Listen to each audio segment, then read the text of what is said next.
روتے ہوئے لڑکیاں ایک دوسرے کو بتا رہی ہوتی ہے کہ فلانے نے چھوڑ دیا، فلانے نے ایسا کہا تھا ویسا کہا تھا لیکن ایسا نکلا اور چھوڑ گیا، اب میں کیا کروں گی، میں تو برباد ہو گئی، میں تو لٹ گئی، میں تو یہ میں تو وہ۔ چلو اس نے بے وفائی کی، اس نے تمہیں یوز کیا، اس نے تمہیں سچے جھوٹے خواب دکھا کر تمہیں بزی رکھا اپنے ساتھ اور تم سے پتہ نہیں کیا سے کیا کرواتا رہا، لیکن میری بہن جس بندے کو تم بے وفا کہہ رہی ہو نا، اس سے بڑی بے وفا تو تم ہو۔ تم نے بھی تو اس کی خاطر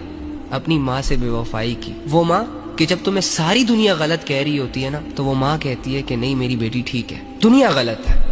تم نے بھی تو اپنے باپ سے بے وفائی کی تھی نا، وہ باپ کہ جس نے تمہیں گھر کی چار دیواری اس لیے پرووائڈ کی تھی تاکہ تم معاشرے کے ایسے گندے لوگوں سے، ایسے بدماش قسم کے لوگوں سے بچی رہو۔ اس بھائی سے بھی تو تم نے بے وفائی کی نا، کہ جو بھائی ساری عمر تمہاری عزت کا محافظ بنا، پیدا ہونے سے لے کر 20-22 سالوں تک انہوں نے تمہاری عزت پر آنچ نہیں آنے دی، لیکن تم نے کیا کیا، ایک ایسے انسان کی باتوں میں آ گئی کہ جسے تم پراپر طریقے سے جانتی تک نہیں تھی، وہ کیا کرتا ہے، اس کی کیا گیدرنگ ہے، وہ کہاں رہتا ہے، کیسے رہتا ہے، اس کی سچی جھوٹی کہانیاں تو سائیڈ پہ رکھو نا۔ لڑکیوں کو ان لڑکوں کا صرف نمبر اور بس وہ کچھ پتا ہوتا ہے جو انہوں نے بتایا ہوتا ہے۔ عجیب سی خواہشات کو محبت کا نام دے دیا ہوا ہے۔ بے وقوفو، تم لوگوں کی محبتیں تم لوگوں سے عبادتیں کروا رہی ہے اپنی۔